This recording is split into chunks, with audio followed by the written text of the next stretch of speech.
Reset? Nope. You just reset back to my... That's what happens, is that you keep resetting back to my suspend point, which is fun, but I need you to reset the whole bloody game. Is there something wrong with the game? Is that my problem? I don't know. I've never... Can I go down? Have I killed everybody yet? 2. Okay. There's a lot of beautiful context for why all this is happening, and it's a very interesting game, and the plot and everything. It's just, like, I can't explain any of it, because this is literally the end of the game, and, like, I can't figure out how to get back to the... Select, start, like...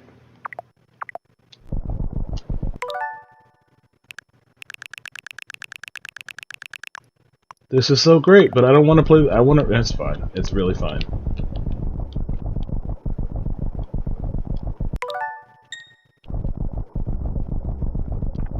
You like hold it, and then you like do that. Like, I have to like press R1. Oh, there's obviously not 2 R buttons, so it's definitely not that. So which one is the R button? That's R up, that's L and R. Okay, so you have to hold these and switch to it. So that must give me a clue here.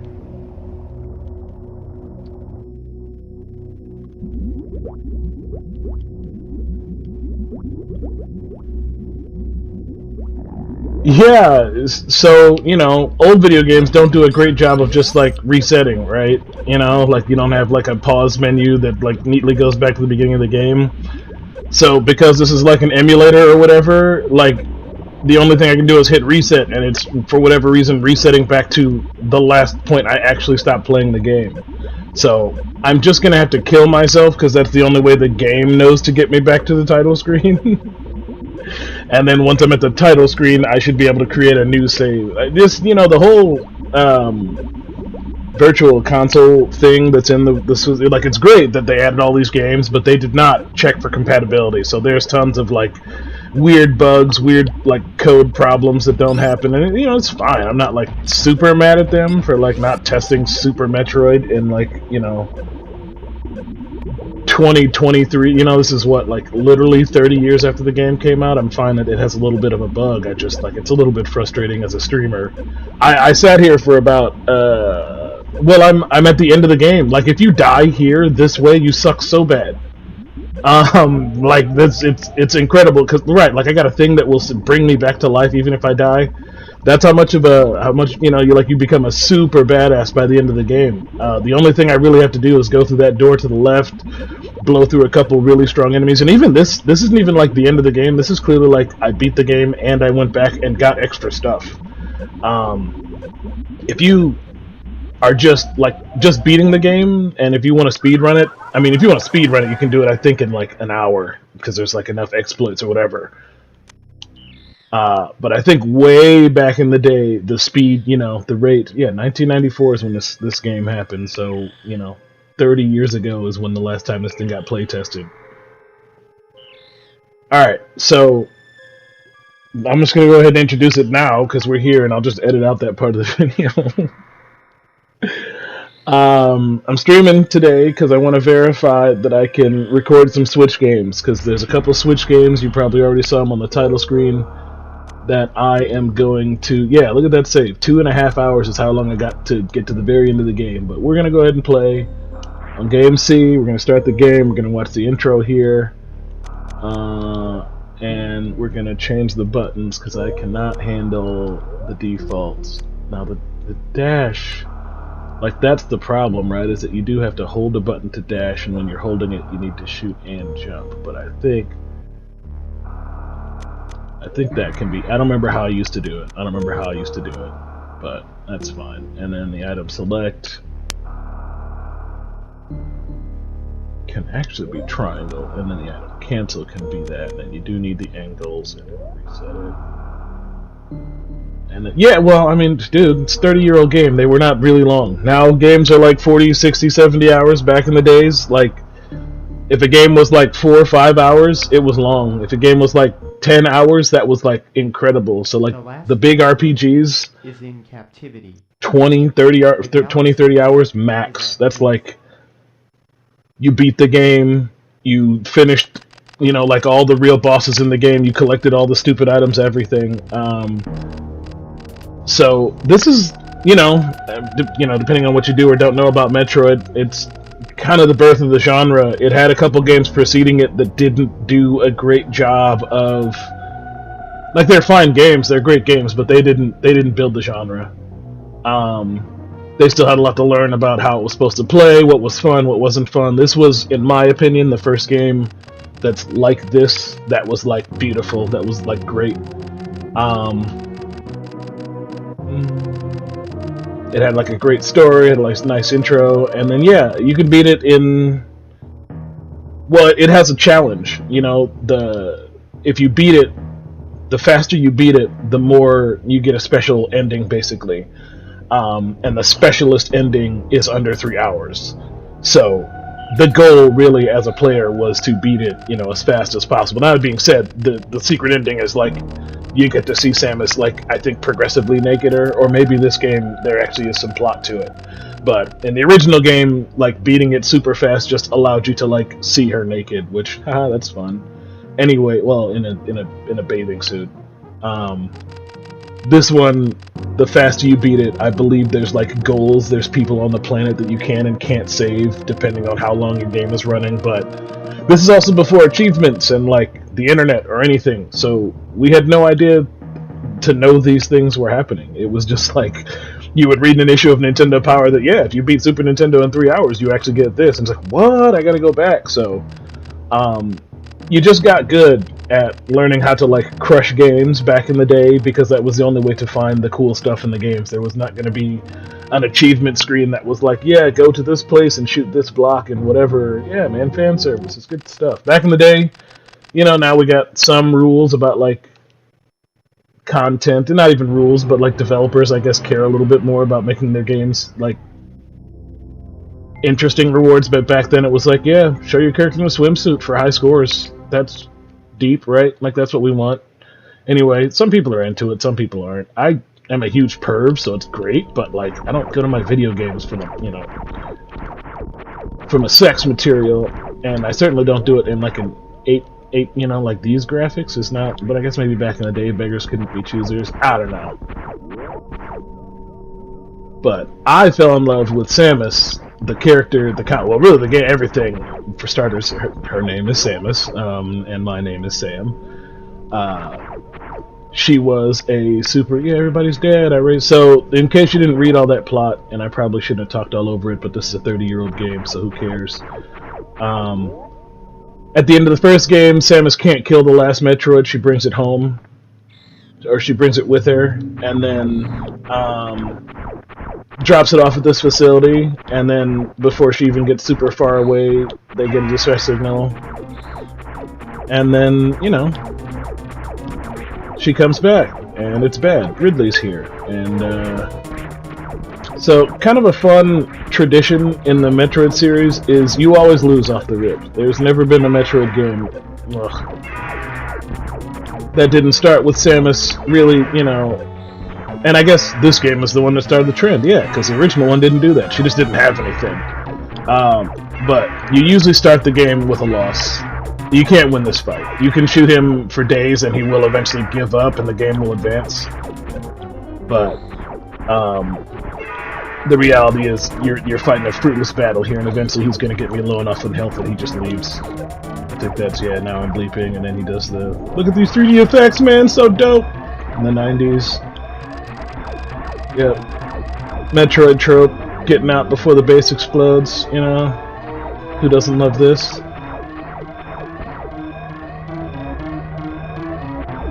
This is when this stuff started, man. It was incredible. I was a teenage little dude, like, playing a game with a character named Sam in it. It was in space, I was jumping around, there was like danger, there was a plot.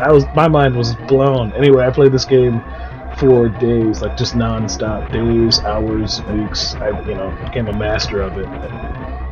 And really just totally fell in love with the series. Now, there have been good ones and bad ones, I've kind of played them all because I have a condition. But, ouch. Look at this level up ending, man, it's nuts! And I'm bad at it, whoa! Alright, there we go. Nailed it.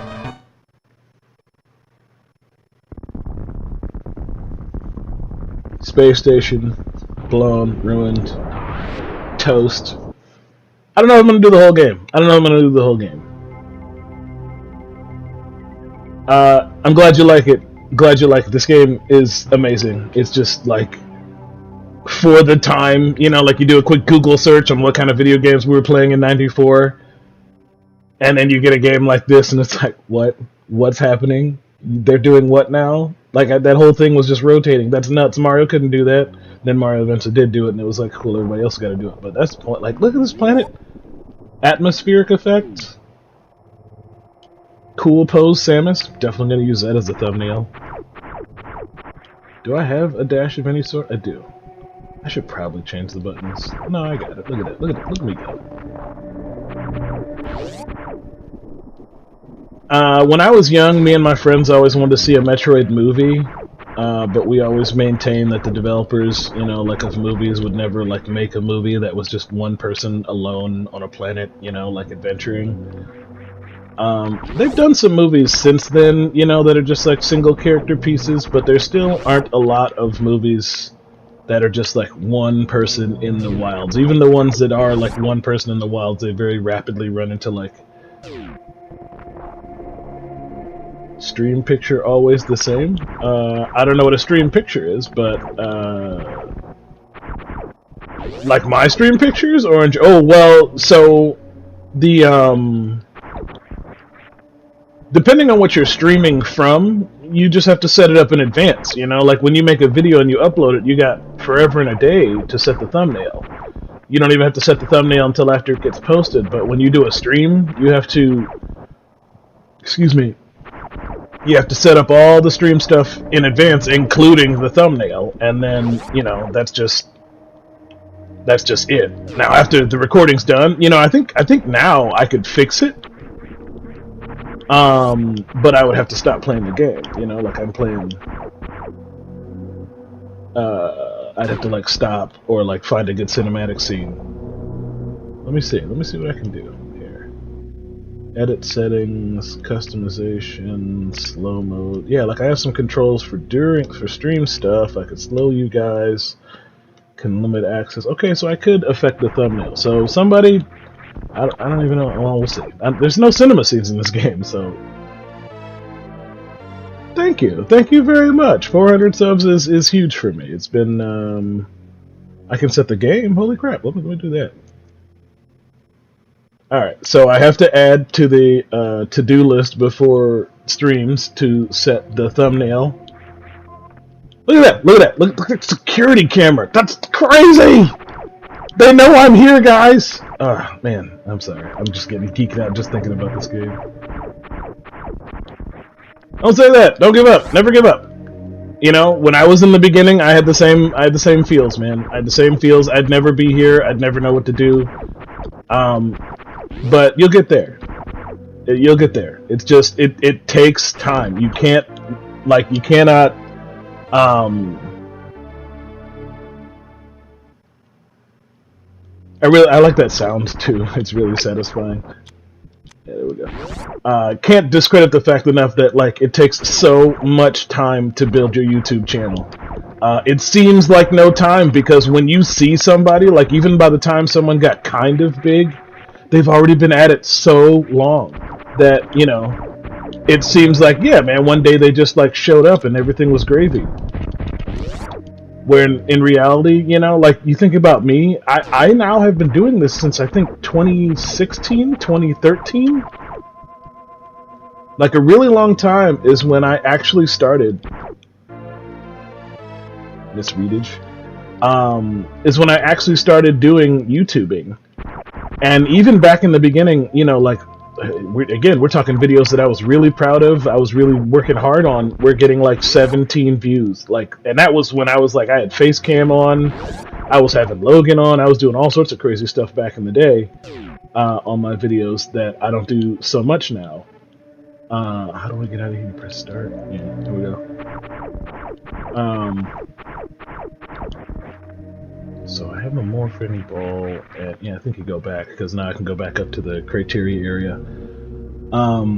Yeah, just like doing a million old videos, face cam, editing goofs in there, jokes, all sorts of stuff.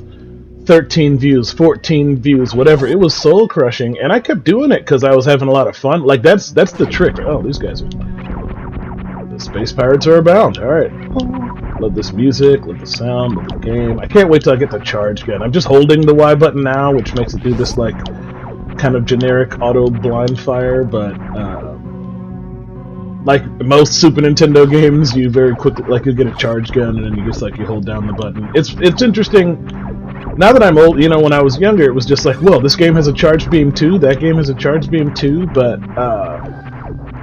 as a developer now getting older, realizing that the reason suddenly every game, it was less about the fact that everybody suddenly had the same idea, and more about the fact that this was the first time the technology could allow it, like they had the ability to hold the button and have the game read different inputs. Yeah, do you, man. If it's giveaways, it's giveaways. I do me because it's for now it auto shoots. For now, I just hold square and I just shoot, but eventually it becomes a charge beam that doesn't auto shoot. The older games, the meaner games, they don't. You press the button, you get one bullet. But just about all the games do have a charge gun of some sort, so it's not a very long walk before you get it off. And also, you got a Switch, don't you? If your family has the if you have a Switch and you have the Pro package or whatever, because that's, how you play, I think that's how you get to play online, you have access to at least the Super Nintendo and regular Nintendo emulators. Just for free. It's included in the Nintendo Family Expansion Pack or whatever, and then if you're paying the increased price, like an extra $30, which a lot of people did to get the what was that game? Animal Crossing stuff, they put out some Animal Crossing DLC for Switch. And you had to it cost an extra $30, but it also gave you a bunch of other benefits. It gave you a Genesis emulator and I think an N64 emulator. I'm actually considering it, because I was never going to do it before. And then a couple weeks ago, when I first got started on this, we should record Switch games tangent, I played, what else did I play? It was Panel de Pon, which is Tetris Attack by my name. And it does not have, I forgot the point I was making, to be brutally honest with you. Oh, right, they made a sequel. To it. Yeah, that's all these are. These are just emulators, which, Nintendo's dressing it up. They're calling it, the Super Nintendo game experience, blah, blah, blah. But no, it's just an emulator, man. They put an emulator on the Switch, and if you, pay them enough money, they give you access to some of the other emulators. Now, that being said, they're sick emulators. They got good, they're well put together. They got decent game libraries, but, I don't want to put Nintendo too far out here, but you can find a superior emulator for Switch or PC that plays many more games better, than the Nintendo Switch does. I do this because I like to support what's official, Nintendo puts it out, that's what I'm gonna play. But I will definitely, pirate / download a real emulator for a super old game that I've always wanted to play if support isn't there. We're probably going to reach the point, if this game alone doesn't inspire me to want to play a game that I probably can't find on the Nintendo Switch emulator, I'm sure someone in the comments or in a short video or something will mention, something else on Super Nintendo, and I'll be like, yeah, I do want to play that, and guess what? The only way you can get it is on, a real emulator. I probably won't download the said emulator for the Switch. Because it's why would you download an emulator on the Switch that you're going to run through a PC? But that's, later same problems. Let's figure out what game it's going to be first. Bombs. Everything about this game just pleases me so much. The sounds, the weapons, the power-ups. So you can see now, I guess this really only matters to Oof.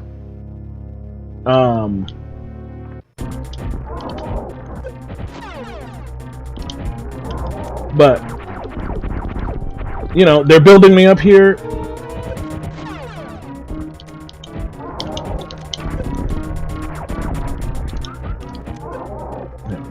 Oh, no, that's just your head. There we go. Now you're dead. Um, there's a ton of Metroid lore, even at this point in the story. So if you want to look up the meaning of it, so what happened is they released Super Metroid.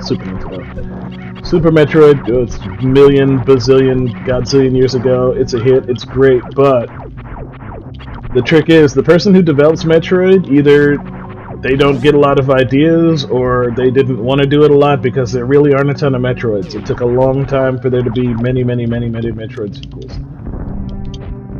Oh, can't even kill him with that. Yeah, little purple swirlies are health. And yeah, well, that was the point I was making. They're building me up. So, like, you remember all that stuff I had at the end of the game? All the stuff that was at the top of the screen? Like, you know, they're slowly giving it all to me. So I know how bombs work. So I know how this works. So I know how that works. I can go back now that I have bombs, but I think I'm going to go back to the ship.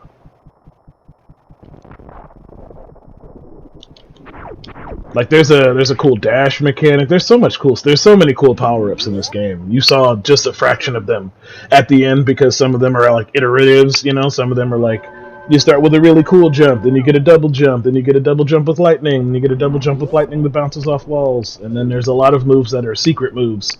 That they didn't even really publish, and the game doesn't really teach you. You know, now we would be real upset if they did that to us, but back in the day it was just like a nice little trick to know something that literally no other gamer on the world knows. I mean, maybe somebody knows, but amongst your friend circle, like, you'd be the only person who knows how to do, like, the hyper dash or some sort of crazy dash jump. And you can probably already start to see the way the game plays. You know, it's probably not even like 3 hours long worth of content, but there's definitely 3 hours worth of backtracking and figuring out where you need to go. Once you know where things are and how to get them, the game really starts to, it's just like very linear,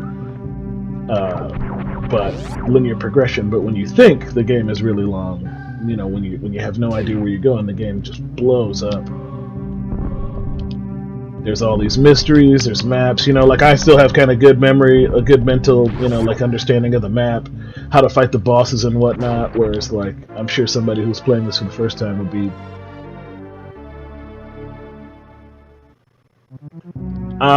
if you're interested, you know, like, if you are interested in game development, holler at your boy. I have been doing game development for... ever is the short version. I want to say 1997 is when I first actually made something that I called a game and was like, hey guys, look at this, I made a game. The point is, like, I've tried over and over and over and over and over and over and over and over to do it. And part of the reason it becomes very hard is because it does take help. It is very hard to make a video game entirely by yourself. Anytime you hear a story about somebody who made a game by themselves and it turned out to be really good, like, shout outs to that person, because oh my god, there are so many steps along the way. Yep, there's all sorts of secret walls, secret passages, you know, like it's dude, that's the point. And we had no maps, like, the game didn't tell you nothing. You just had like, so this was your entertainment, you know, like, there was no, it wasn't like now where a game is kind of like a checklist of activities. Back then it was just like, you know, you just got to keep slamming your head against the wall in this game until you find it. Similar to, like, Minecraft and games today that are very obtuse, but, like, they didn't have a choice. There's no way they could tell me to sneak through that wall except, you know, to tell me to sneak through that wall. I'm pressing the wrong button, but he can die. There we go. Most of the wall, you know, things like that are optional. There's not a lot of them that are, like, mandatory, but it does happen. And there are some clues here and there, but a lot of them was like, this is why you had to have a subscription to Nintendo Power if you wanted to play video games for reals. You know, because you just might find out that there's a part of the game you literally can't beat. Is this the thing? Yeah, so interestingly enough, this is that thing from the end of the game, right? Yeah, that's the problem with art stuff. But so that's why you got to talk to me, because nowadays there are resources. There are resources for people who can't draw. There are resources for people who can't do music. There are resources for people who can't code. There are a lot of literally freeware engines out there that you can download, license, use for free to build your game. There are a lot of websites, places like that that have stuff you can download literally for free, or like it's somebody who just like they're trying to get put on, so they need you to like put their graphics in a game because they've always wanted to make a game, but they've never been able to. They can't code or they can't do music. Like this, there's a real big ecosystem of would-be game designers out there, all who are just missing one piece of the puzzle. And I have spent a lot of time in the past, like 2-3 years, really digging into how to get your hands on it, how to like connect the dots, because there's a real, well, like if you've seen any of you, I know you have, who I'm talking to.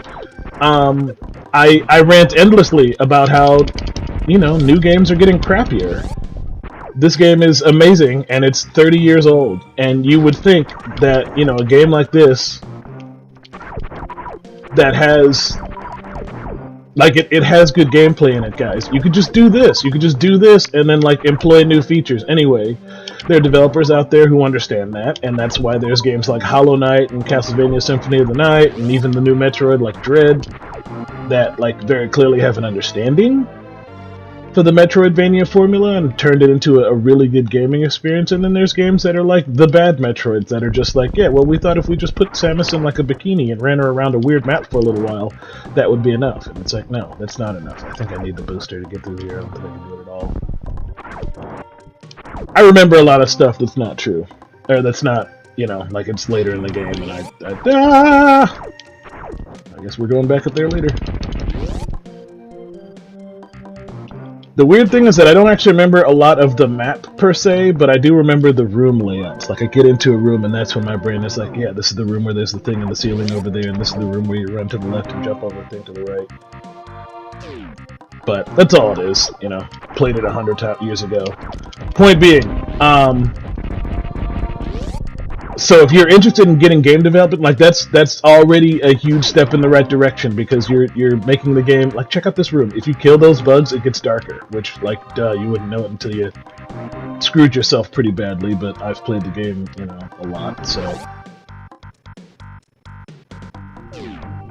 Alright, I think this is just a reload. I don't think this is supposed to be, this is a free load. I feel like there's a secret around here somewhere, but I'm not putting it together. It's spoilers, but the way you learn most of the secrets in the game is eventually they give you an item that's like a scanner. Which, again, incredible technology for back during the 90s. Games do I like to make? Don't care. Games I can make, I guess, is the simple answer. The very first game I ever really made was a fighting game. OBS. But I made an engine. I made an entire engine. So this is, this is ancient Sam Ryder history. But Street Fighter 2 was not, well, it lived forever, right? It came out 1,000 godzillion years ago, and it lived forever. Capcom made 100 million different ports. Anyway, they didn't really put it on PC because Japan didn't really have good PC developers 1,000 years ago. Point is, some brave soul did make like a real jank version of Street Fighter 2 for Windows PC, well, more accurately for DOS, like way back in the day. And me and my friends, we were all big, fighting game fans. We really wanted a version of Street Fighter on PC that could do some of the stuff the new ones could do. Because the old one was missing a bunch of like it was several years of Street Fighter cool stuff out of date. Anyway, point is, I made an engine. That was the first thing I really did. I said it was called the Untitled Fighting Game Engine, and that one was called Street Fighter Remake. Good God, I forgot I did 2 of them. Did an engine called Street Fighter Remake. You could make fighters for it, you could plug them in, and then, the sad end of the story, and what you definitely know now, is that a program called Mugen came out shortly thereafter, which was made by some similar-minded folks who loved Street Fighter for PC. The difference is they had a whole team, and they were much better at programming than me. So my pathetic little engine got immediately overshadowed by theirs and disappeared into obscurity.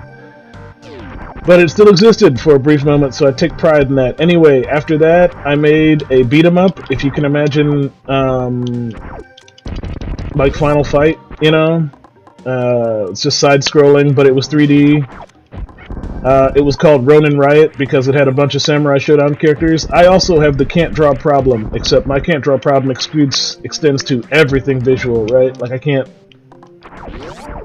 really draw all that well, I can't really see all that well, I can't really like organize things all that well. I got a lot of visual discerning problems.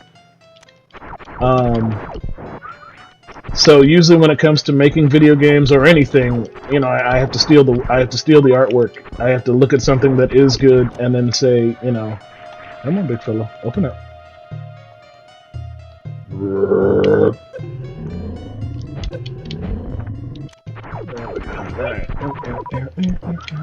The music is so good.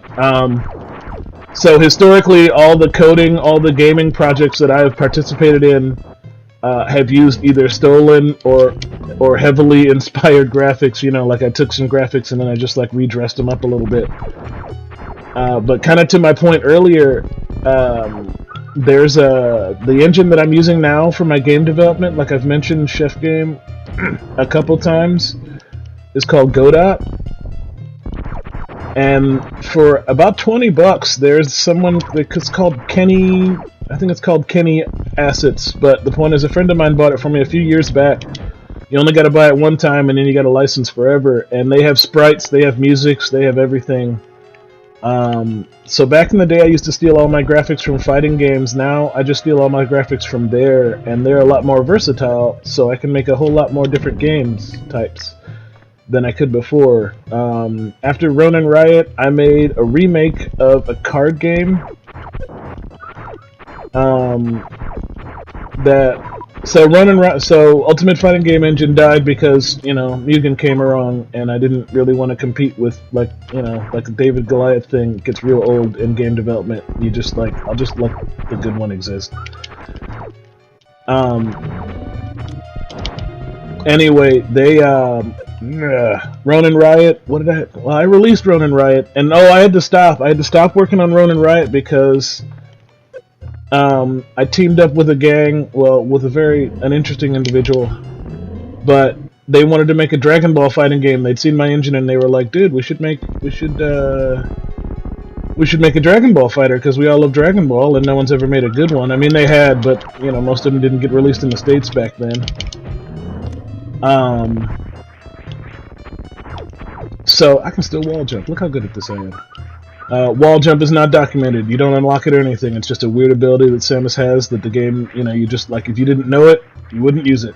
You don't even really need it, you know? It's just like, they just left it in, and as a result, you can exploit some things. Point being, I was talking about Ronin Riot, and then I started working on Dragon Ball Remix, which was going great. But I suck. You know, is the short answer about Dragon Ball Remix. The reason that game didn't get finished is because I suck. I made a trailer for it. If you look on my channel, you can find the trailer for it. Just look for Dragon Ball Remix or DBR or something.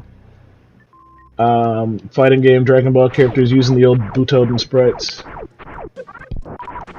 Power-ups. So, this game, it's kind of a Metroid special. You know, enemies only give you power-ups when you need them, but there are also a lot of places like this where the enemies are just constantly spawning. So what you do is you develop, like, you can position yourself to, like, just fully recharge yourself, but not move, and just keep shooting, because there'll be, like, a door in the room that needs a super missile, and you ain't got none. So, like, now that I'm short of super missiles, someone will probably give me one. There we go. But now that I don't need any, they're not going to give me nothing. Anyway, it's just a way to beef yourself back up. Your health drops below a certain level, like you're gonna get killed if you go in the wrong room without what you need, so... Anytime you see one of those pipes... I don't know if it's like game designer, you know, like maybe they intended it that way. They were like, this is the best way for the player to bone them up. I thought you got the charge gun much faster than this, because that really changes the way I play, but... That's fine. But, you know... I'm gonna try and do Dragon Ball Remix again. If this video ever if anybody who was ever around during those days ever sees this video, I'm gonna try. Oh my god, there it is. Yep, it's the remix trailer. That's me. All the code, all the character design. Well, I didn't do the character designs because I can't draw. But I had a lot of friends. We were all Dragon Ball nuts. We made some sprites. We made some characters. I did some code. It was a lot of fun. Never finished it, and I got, well, that's personal history. But suffice to say, I never finished the game. Disappointed. Broke all their hearts. Let them down. And then, what was next? That was Card Fighters Clash, which was, originally it was just going to be PC based, right? Like I was just going to make a PC game that was a remake of, it's a card game that I love called Card Fighters Clash, and what it is it was, so SNK is the company that makes the King of Fighters games, and Capcom is the company that makes the Street Fighter games, and back in the early 2000s/late 90s, they had a crazy rivalry, rivalry, schmivalry, but it was, two Japanese development houses making the same kind of video games. So, capitalism got involved, and they started making crossover games, where it's, this was kind of the birth of, like, fighting game crossovers. Like, now we got, like, Smash Brothers, where everybody's in it, but back then it was, like, one King of Fighters character kind of looked like a Street Fighter character, or one Street Fighter character kind of looked like a King of Fighters character. So in the next game, they just, like, made a character that was a mockery of a Street Fighter character or a Capcom character. Anyway, fast forward, they actually made some games. They eventually did make fighting games. Capcom vs. SNK is a thing. You can look it up. SNK vs. Capcom was a thing. You can look it up. They both got sequels. But the thing I really loved about the crossover experience was, like, you're not supposed to be able to make that jump, but I can because I know how to wall jump. Which, means I can go somewhere I shouldn't be able to at this stage of the game. And I probably shouldn't because I'm not as good as I used to be, but I'm stubborn, so I'm definitely going to give it a try. You know what, I'm actually not. That's fine. Because I don't want to break the game. Like, the game is going well, and I think, if the stream is happening and I'm talking to Oof here, like, we're doing a good job here. Yeah, check this out. More just like, yeah, shoot this. There's no way to know, right? How fun. Fall here, yeah, trap down here, super missile door. I think this is the save, right? No, this is energy recharge? Energy recharge. I did pretty good with Card Fighters Clash, but I didn't finish it because I got a little intimidated.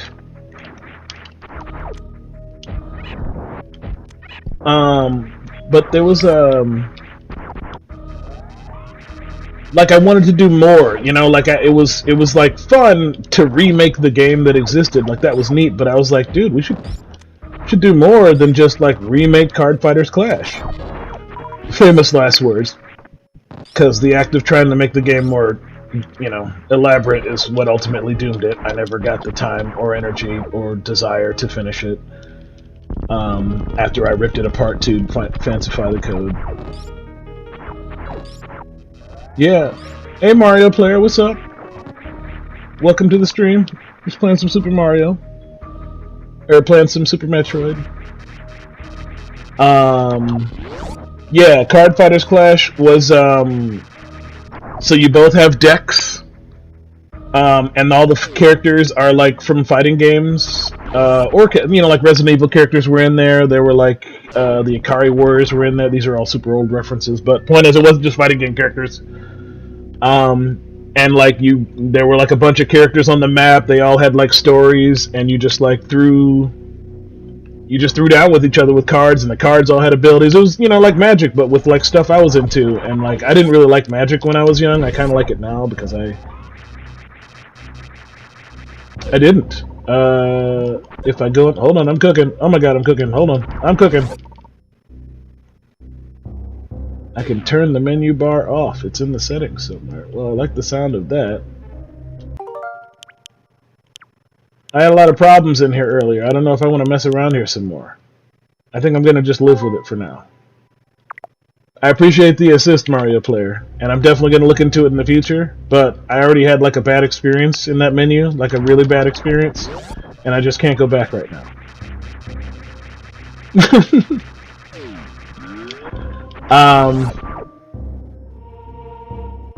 And then, Let's see, what did happen? So Card Fighters Clash, that was a good time. Ugh. Can't remember. Is it over here? No, it's down here. Cool. Let's see, Card Fighters Clash, yeah, it's awesome. And then, what happened next? Card Fighters Clash... I think I took a break after Card Fighters Clash because I was going to be a family man. I started working on Fab again, you know. Like a lot of my game development energy / powers, whatever you want to call them, gets put into my website, fightabase.com. You know, that's like a constant code battle war with the internet, with myself. So there's definitely been periods of time where instead of working on a game, I was just working on Fab instead.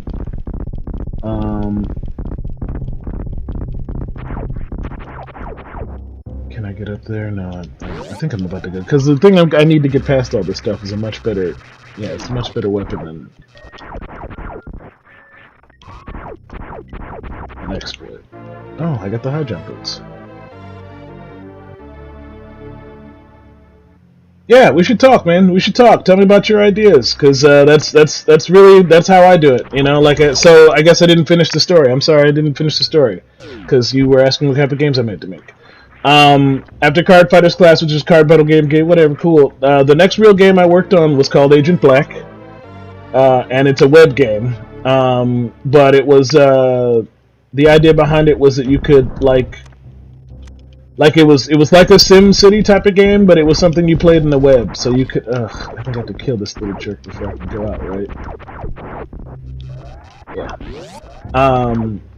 That was fun, and then that expanded into what I'm making now, which is Chef Game, which is less, it's an RPG. It's a full-blown RPG, but it's about cooking. So, you know, there's a lot of NPCs all over the map. You talk to them, you feed them things, they teach you recipes, they unlock different, like, oh, that thing's, I need you to get off of me, that's what I need. There's like a way to get him to bomb. Okay, that's right. That's unfortunate that happened to me. I'm not gonna go that way, that's for sure. I got the high jump. Right, so now I can jump a little bit higher, which means I can go up above, but I'm gonna go down below because I'm not hard-headed.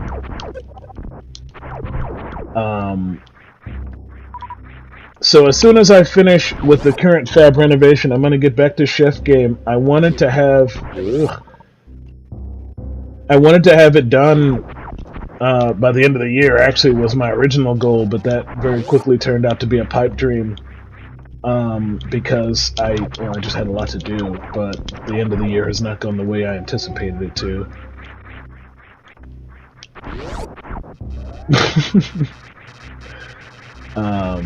Can't go in there because I don't have the speed booster yet. I think I gotta go in those rooms I fell down from before. Let's check the map. The map can tell me. Right, there's that. That's hot. Over there, needs speed. Down there, I could go in there, but I gotta get past the thing that needs a hug. Yeah, like these are... Look at how many things I still have to go, right? Anyway, I can't remember how to get it to go to other maps. Maybe it can't, but that's fine. We'll just go back up. It's on the to-do list. It's on the to-do list, man. I want to make them available. I want to make them playable. I want to, you know, like we've talked. I have anxiety, and one of those anxieties is like even sharing the cool stuff I've made. So there's a lot of times that there we go. You know, like I could give it to you, and I just won't because my brain, for whatever reason, thinks that's stupid. Anyway, I'm working on it, man. The current problem is I don't know where a lot of them are. They are scattered across hard drives and websites and God knows whatever else across the world. And then, of course, the major trick is making sure they still work, because a lot of them were developed on, like, versions of Windows that nobody has anymore, or like versions of code that Microsoft doesn't support anymore. Thank you. Thank you for sharing my anxiety. I get so much anxiety about sharing things with people that it drives me bananas that, you know, it upsets me. You know, like I don't want to keep stuff to myself, but there's a part of my brain that's like, no, you got to keep it secret, got to keep it safe just a little bit longer. But I'm trying. As soon as I find the drives, you know, there's hard drives, there's laptops, there's computers, there's all sorts of stuff I need to scan. You've probably heard enough of my story that, you know, now... Didn't I get the charge beam? Where's my charge beam at? My charge beam... I must have turned it off. Yeah, I turned it off. You can turn off your weapons and stuff in there, too, if you really wanted to play gimped, but... one of the problems the first game had, it wasn't really a problem, it was just, like, the weapons got super OP by the end of the game. And as a result, like, you kind of wanted to use some of the weaker weapons just so you weren't, like, completely blowing through enemies, because you need some of them to be platforms, or, like...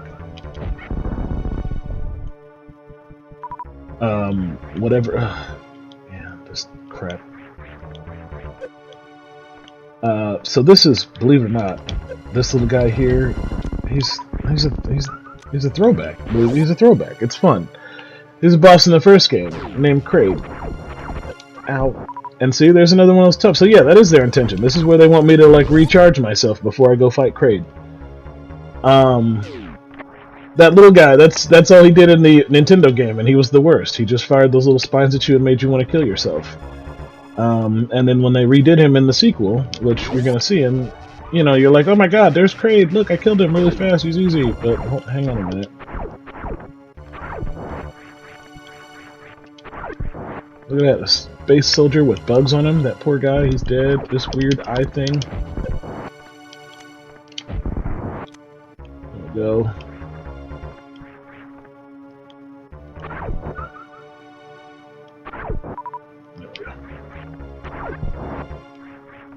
There, got what I need.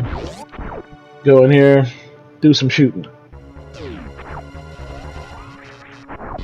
How long have I been streaming? Oh my, that's not even a full hour. I've just been having a good time. I don't know. I fed Logan. Oh, performance is great, but, you know, it's fine. Did it. Oops. I do not know the buttons anymore. That's totally fine. Wow, Kraid back in.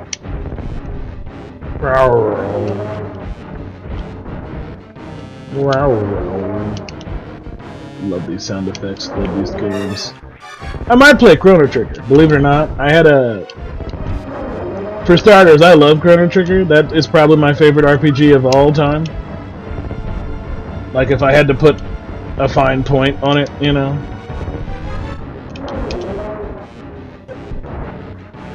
However, it is an RPG, and it's super long, and it's super old, and they never made a good sequel to it, so it's hard for me to... Bye, Kraid. You're dead. Oh, they didn't actually kill him! That explains it. That's how it comes back. I didn't know. You know, when I was a kid, the idea of, like, not killing a boss, you know, now it's like, oh, they, you know, they didn't kill the boss off, so he can come back later in a sequel. But this game was very clearly setting up bosses to return. That's neat. Cool explosion sound effect. New suit. Thanks. I love a new suit. All right. Now Kraid is dead.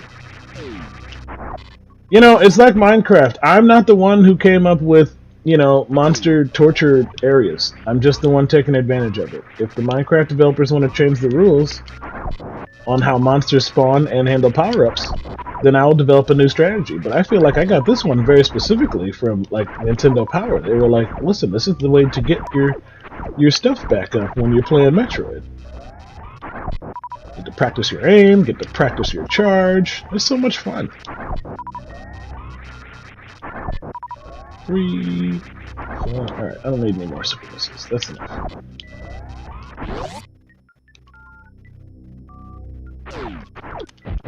But really, one of the things that kind of motivated me to get into, like, engine development, like using a game engine instead of doing it all myself, because that's a lot of the reasons why I never finished them, but why it was, like, a lot of work. It's because I do everything myself. I'm very bad at, like, using other people's work, using other people's utilities, resources, whatever you want. You know, like I always want to make sure I have total control over them because I'm a huge like OCD control freak.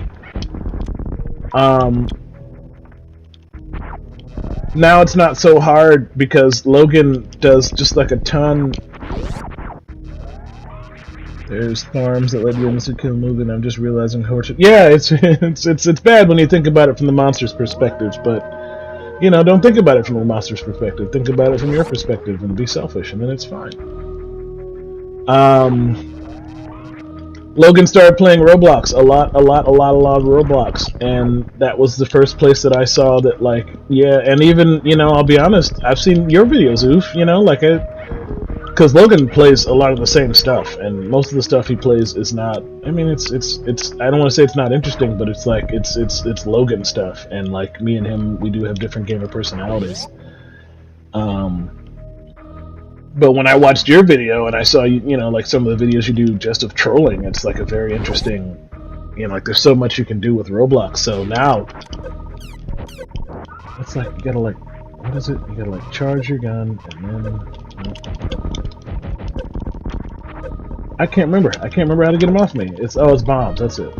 Yeah, that's it. Yeah, okay, I remember now. God, jeez. Where the heck is it? There's like this whole bomb jumping mechanic that's based on like timing. Yeah, I remember how to do it too, that's crazy. Really? Is there nothing else in here? I thought for sure there was something else to value in here. Yeah, never mind. Just those creepy groups. Alright.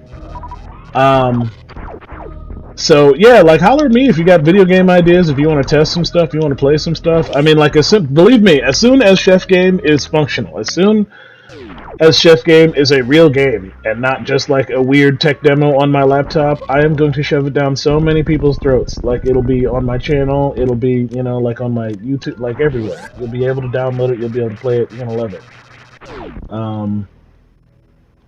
Yeah, Meridia, I can't do anything here. But I just needed to take a break from it, you know. Fighter-Base needed some love. Yeah, Fighter-Base needed some love, you know, like I personally needed some love. I moved, a whole bunch of stuff is going on. And again, this is like me switching gears. I was hardcore gonna finish Agent Black last year. You know, I threw down one of those, like, you know, True Phoenix gauntlets that was like, no, it's gonna happen. And I came really close. I guess technically I did release it, you know, like I feel like it's up somewhere. That's what I'll do. Let me, I don't know how I'll do it, but I'll find out where Agent Black is, and maybe I'll play it on stream or something. I don't know. It's a web game, and I put it online quite a few times because I did want people to try it, to play it.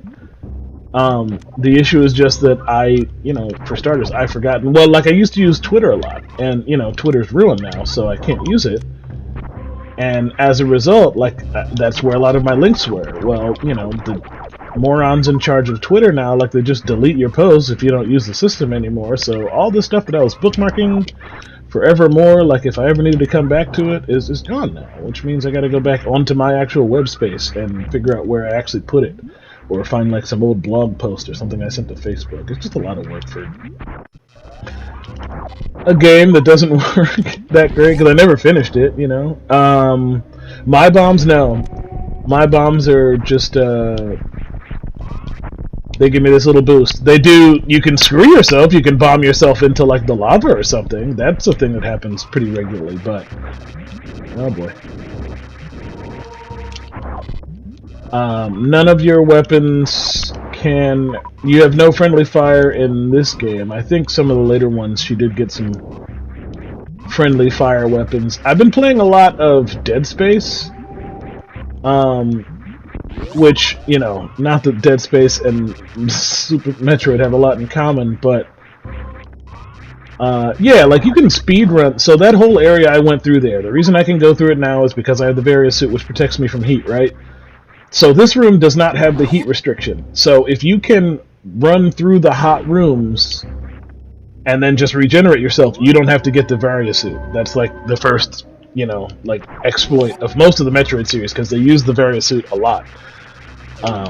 Most of the games, the life drain is too severe for you to make it, but if I remember correctly, the life drain is not so bad in this game that you can't just like skip the Varia suit and make it pretty far in the game if you know what you're doing. You still have to know the maps in and out because you could get trapped somewhere, you could like fall into a pit and die because now you don't even have the base level protection. Because the Varia suit, it also decreases damage, right? So you have to now deal with the fact that you skipped a thing that reduces enemy damage and you still have to fight bosses that were designed around you having a greater damage output. But, you know, it's all part of the Metroid experience. And again, I didn't have anything better to do. I was a teenager back then, so I was like, yeah, of course I'm going to play Super Metroid forever. That seems like the kind of thing I do. Now, a lot of this I can't do right now because I don't have the freeze gun. But yeah, I thought I could still go down here without it. Yeah, alright. I thought the other way was the path. Die, don't hurt me in the tube. You hurt me in the tube. Nah, it'd be brutal if the bombs hurt you, man. I can't imagine how much... Yeah, so all the rooms that look like this, they would be hurting me if I didn't have the Varia suit, but, you know... If you're a speedrunner, you can just, like, blaze through them. Okay, so this is the room that had those creeps in it, right? And you can't go through there until after you have the speed run. That's why I couldn't go that way. I understand.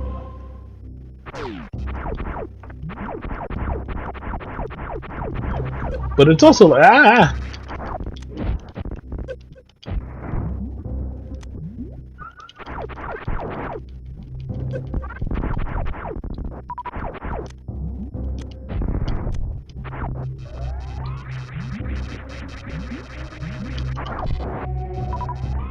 Yeah, this one gives me like 5 power-ups per torture.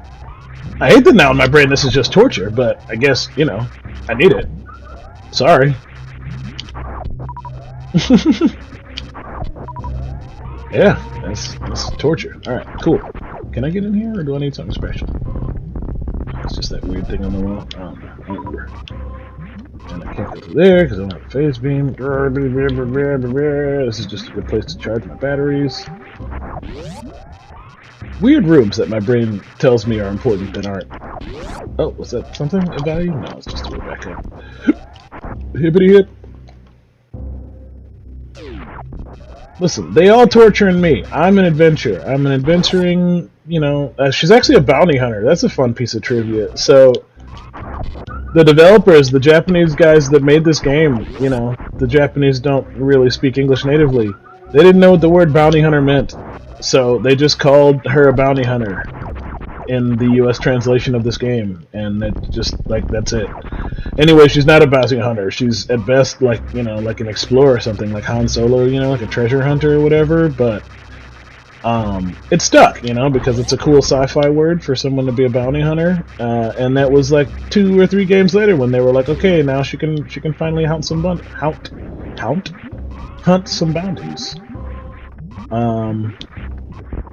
But yeah, all because, you know, Japanese developers in the 80s did not know what bounty hunting actually meant in English. They just thought it was a cool word to apply to sci-fi space hunters.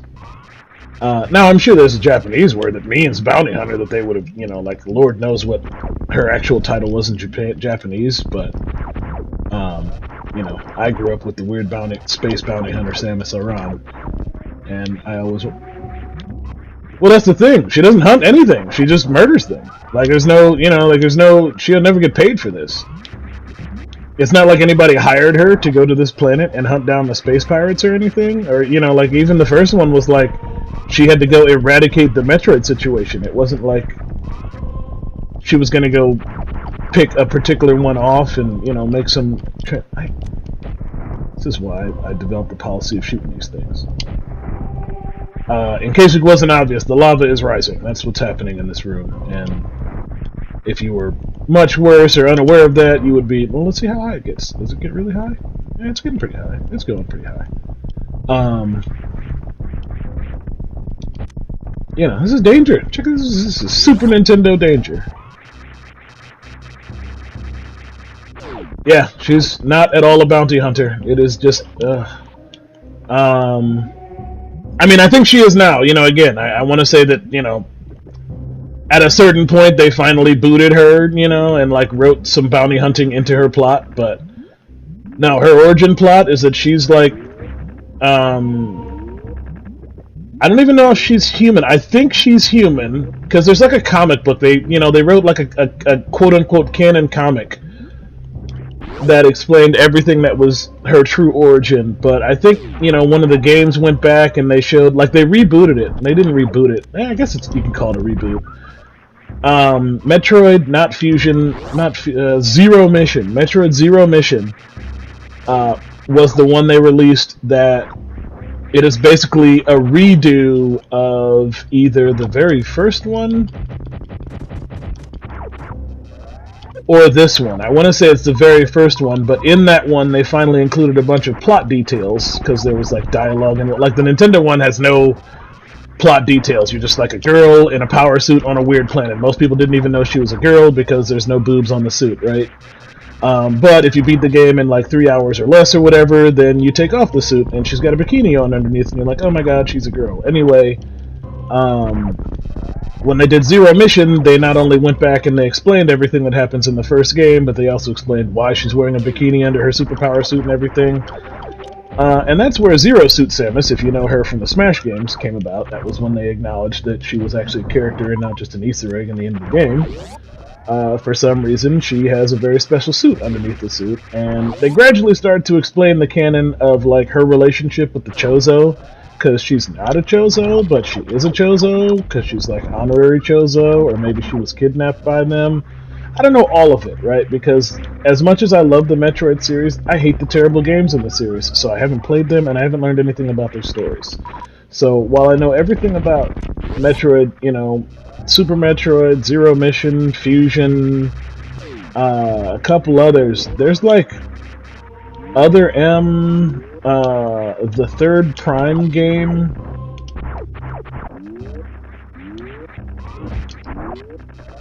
Because there's 3 Metroid Prime games. Even parts of the second one, you know, like that they fleshed out her character even though they weren't like canon. Oh yeah, I can't do that yet. And it, you know, as a result, it had like effects on the older plot.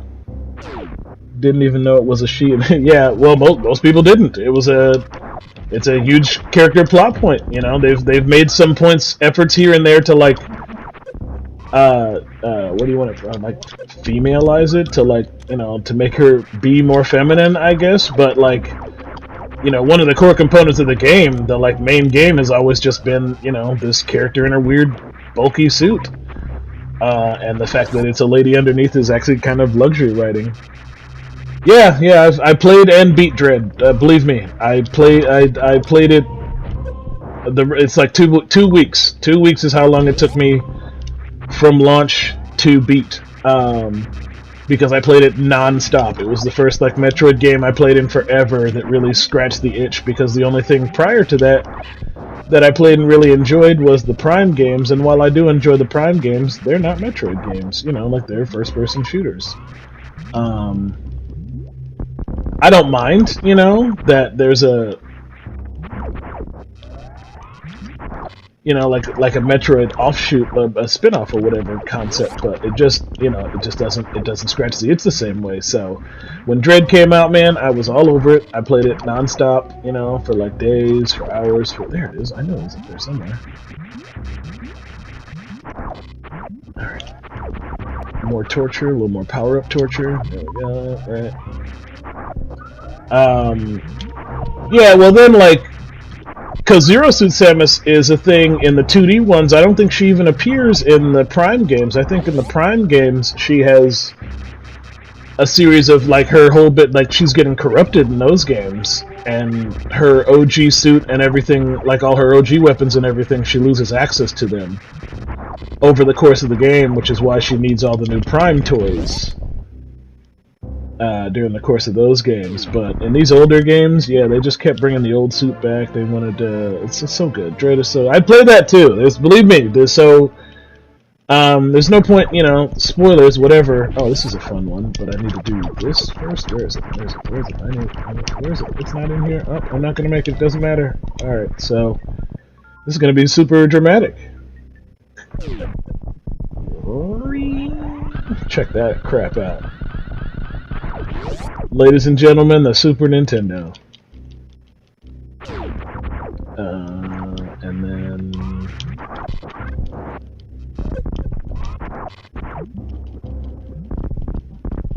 yeah, you can't go through that wall. You can't go down there. Oh my god, you guys. You guys. You guys! Alright, let's go down, because now I got the speed booster. It's hard to say. It's hard to say. I almost can't rate games like this that I have played so much it hurts, you know? Like, if you want to think about it. From a rating standpoint, like, it is really hard for me to acknowledge with any... Like, I would not judge this game fairly against any other game, because I've played this game a million bajillion times. I know it backwards and forwards. I couldn't even... Like, I can't even... I'm totally, I'm very, not partial, you know, like I'm biased. I'm very biased towards this game. So, like, who's to say if I had played Dread, you know what I mean? Like, whatever flaw I find in Dread, I may have, like, if you'd caught me, you know, 20 years ago, I might have thought so in here, but now we're at the point where, like, no, in my brain, it's just part of the wonderful Super Metroid experience. So you just have to guess where to shoot. Yes and no. At this stage in the game, it seems like I know a lot of stuff I shouldn't because I already have the things memorized. But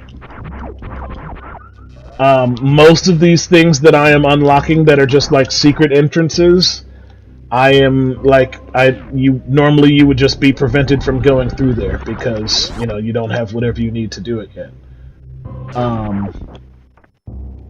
But obviously I'm cheating because I have a brain full of knowledge on things. The gameplay after you beat it. So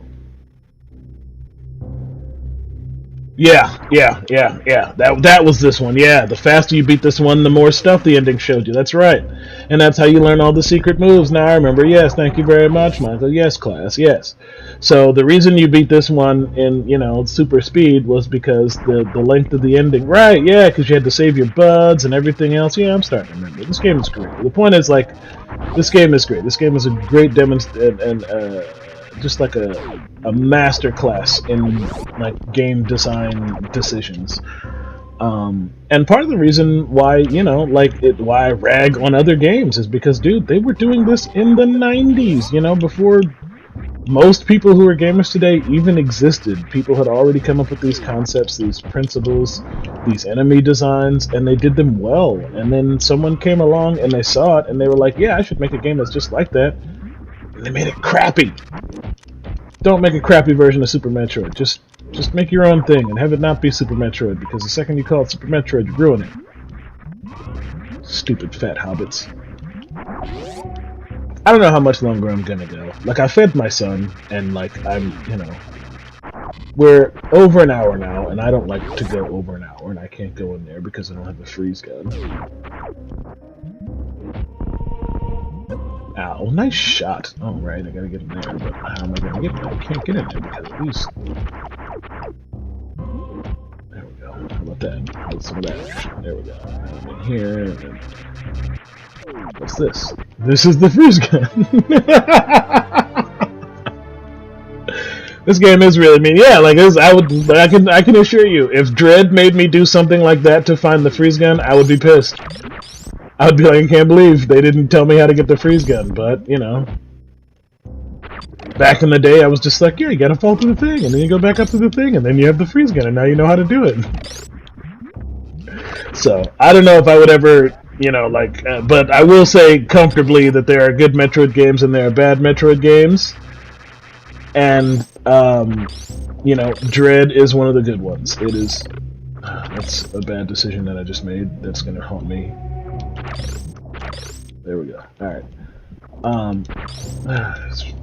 It's got to be perfect. There we go. Alright. And you can freeze. There we go. Alright, now I don't have to fry. Yeah, old games are mean.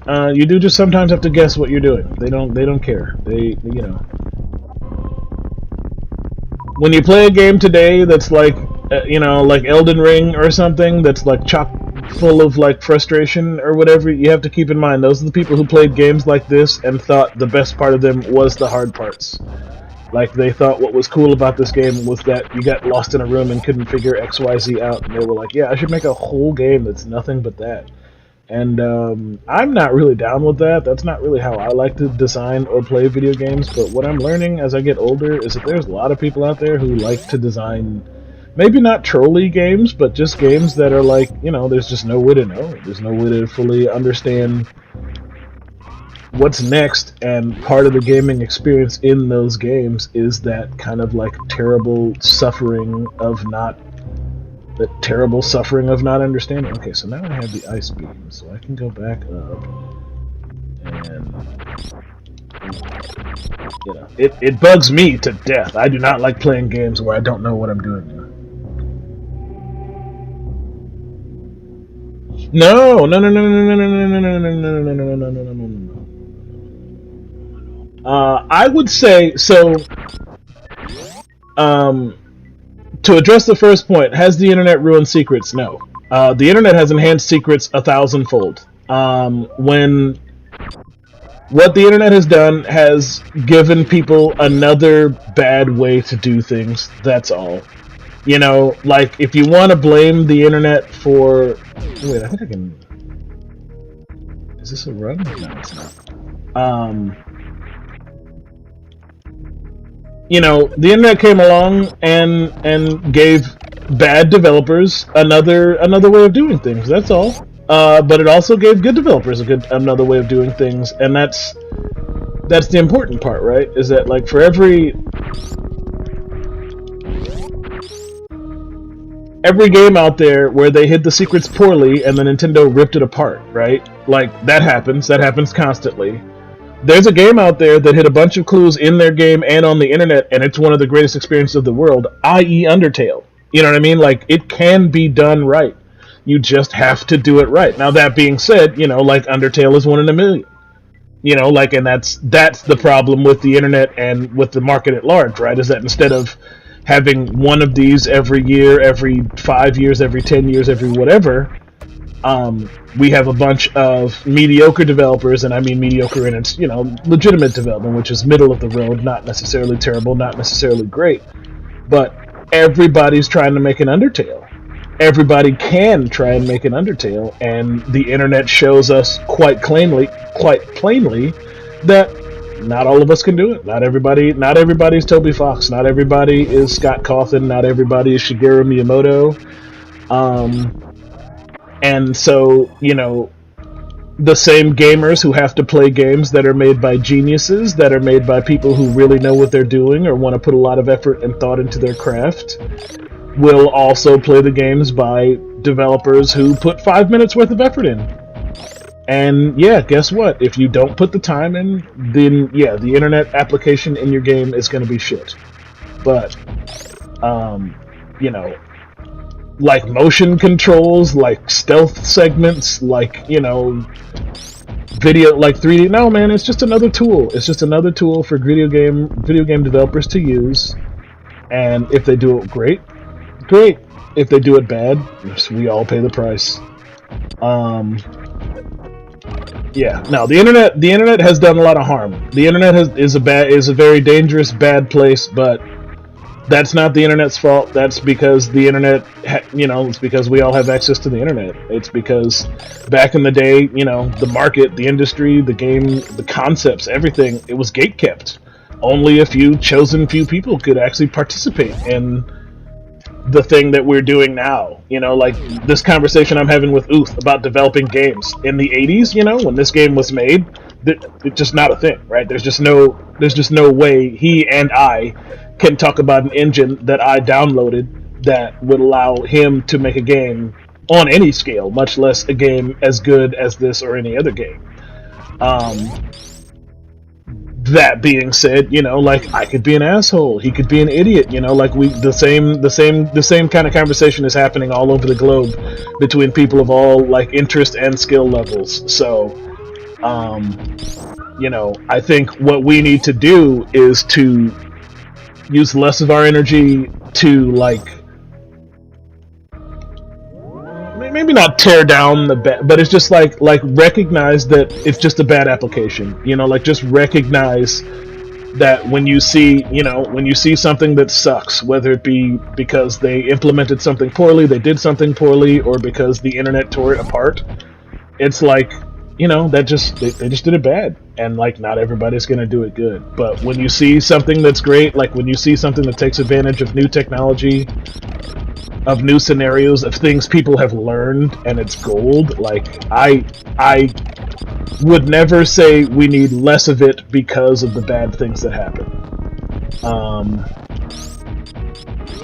I think what it needs is, on the one hand, regulation, and on the other hand, innovation. Because we are, you know, this is I'll just segue into this point. VR games, right? VR games are happening. Video, and some of them are good and some of them are bad. And I have VR games that I want to play for the channel, but it's like, do I go through all the trouble of getting a VR unit to play a game that might suck just to say I played a VR game? I don't know. I don't personally operate that way, you know, like, when people tell me there's this new game that has this new thing in it, that has this new whatever, like, you gotta show me the actual application, you gotta show me it's good, you know, and that makes me kind of a late adopter on a lot of things. But, you know, I think I enjoy things a lot better because I'm a bit more scrutinous, you know, and I guess in a lot of ways I'm a bit more understanding. There's terrible products that I, you know, like terrible movies, terrible games, terrible whatevers that I think I'm able to enjoy a lot better than other people because I recognize that it is a terrible one. It's not a good one. Whereas other people, you know, the second they see that it's terrible, that it's made poorly, that it doesn't represent what they thought it was going to be, they just tune out. Fudge!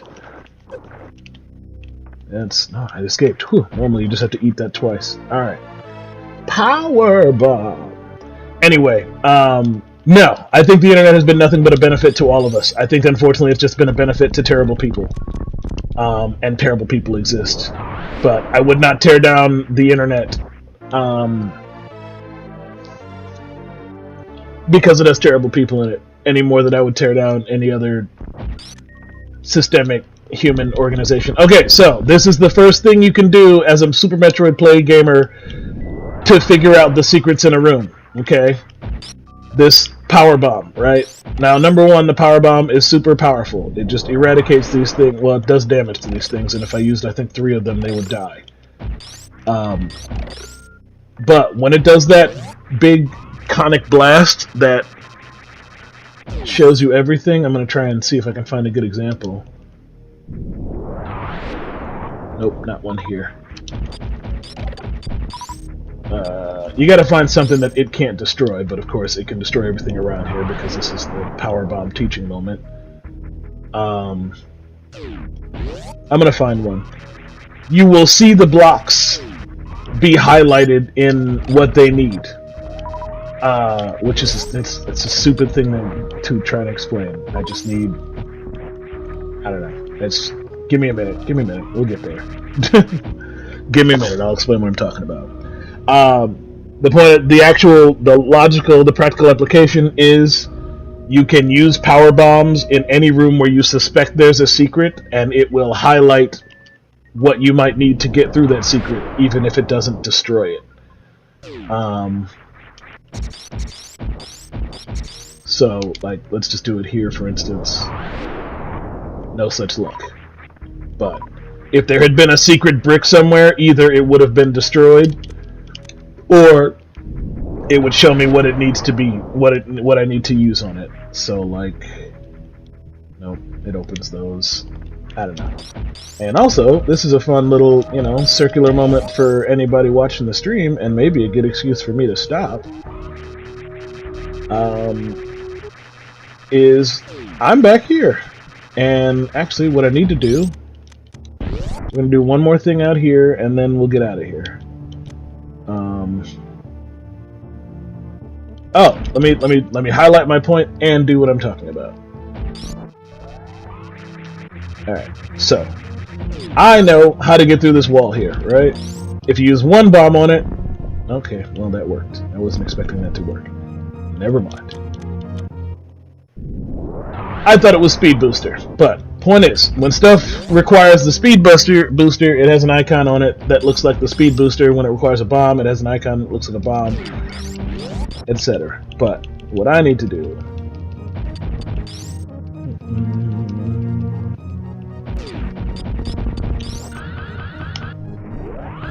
there we go.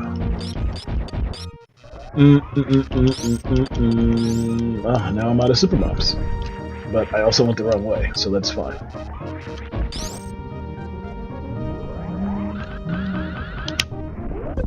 There we go. How do I get up to...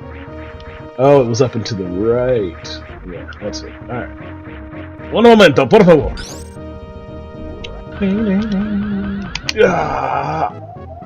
Oh, I'm killing myself. I forgot that takes a bunch of health to do.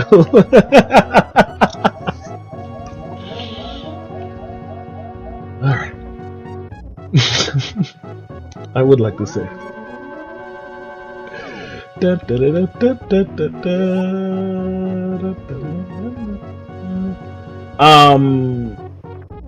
Yeah, I rag a lot about games that are poorly developed because there are a ton. It's like I screwed it up again. There's a very specific part of the geography you have to go to, and I can't remember. There it is. Did it.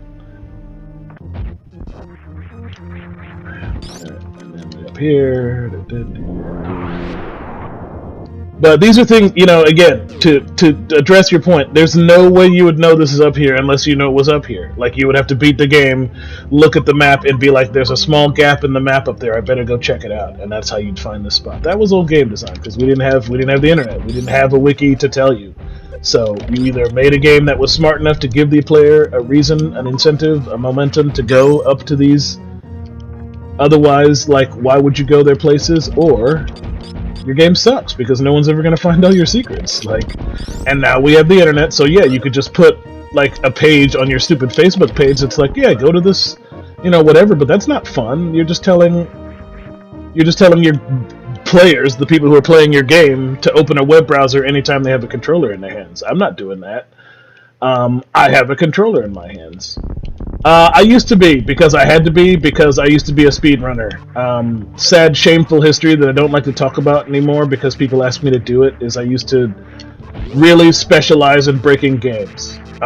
It used to just be, if there was an exploit in a game, let's say I needed to get up to here and the only thing I had was buy bombs.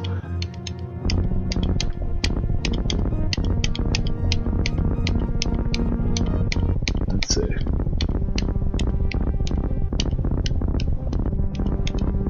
There we go. Yeah, I still got it. The kid's still in there. Your boy's still in there. But yeah, bomb bouncing this game was the highlight. That was the pinnacle of exploiting a game until crawling Mario up the side of a mountain became big. It was always yeah, how high can you bounce with bombs in Super Metroid? Anyway, shoutouts to you guys for watching, as always. This was less about Metroid and more about verifying that I could record some Switch games, because the spoiler here is I'm going to record Metroid Prime next. That's the game I'm actually going to record on Switch, and I'm going to do it with commentary so you guys can be a part of the experience. Anyway, that will come later. That will come, I don't know. We'll see, because I'm still a little bit behind on stuff. I'm still got editing to do, and I'm still kind of tired. So, flibbity flobbity floop, shoutouts to you for watching, and as always, have a lovely afternoon. Bye bye!